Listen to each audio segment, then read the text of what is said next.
Top 10 Excel interview questions in Kannada. ಈ ಟೇಬಲಲ್ಲಿ ಇರೋ ಒಂದು ಪರ್ಟಿಕ್ಯುಲರ್ ಟ್ರಾನ್ಸಾಕ್ಷನ್ ಐಡಿಯಿಂದ ಯಾವ ಪ್ರಾಡಕ್ಟ್ ಪರ್ಚೇಸ್ ಆಗಿದೆ ಅಂತ ಫೈಂಡ್ ಔಟ್ ಮಾಡಬೇಕು.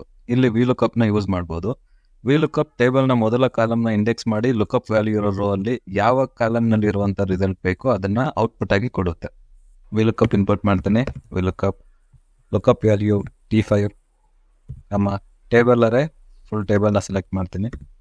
ಸೆಕೆಂಡ್ ಕಾಲಮಲ್ಲಿರೋದನ್ನ ರಿಸಲ್ಟ್ ಆಗಿ ನೋಡ್ತಿದ್ದೀವಿ. ಹೀಗಾಗಿ column index number 2 exact match ಬೇಕು 0. ಬ್ರ್ಯಾಕೆಟ್ ಕ್ಲೋಸ್ ಮಾಡಿದ್ರೆ ಬಿ ಕಾಲಮಲ್ಲಿರೋ ವ್ಯಾಲ್ಯೂ ಔಟ್ಪುಟ್ ಆಗಿ ಸಿಗುತ್ತೆ. ಈಗ T5 ಅಲ್ಲಿ ಮಾನಿಟರ್ ಇದೆ, T2 ಅಲ್ಲಿ ಲ್ಯಾಪ್ಟಾಪ್, T10 SSD. ಹೀಗೆ VLOOKUP ಯೂಸ್ ಮಾಡಿ ಈ ಕ್ವಶನ್ಗೆ ಆನ್ಸರ್ ಮಾಡ್ಬೋದು. ಕನ್ನಡದಲ್ಲಿ ಹೆಚ್ಚಿನ ಎಕ್ಸೆಲ್ ಕಂಟೆಂಟ್ಗಾಗಿ ಎಕ್ಸೆಲ್ ಚಾನೆಲ್ನ ಸಬ್ಸ್ಕ್ರೈಬ್ ಮಾಡಿ, ಶೇರ್ ಮಾಡಿ. Thank you so much.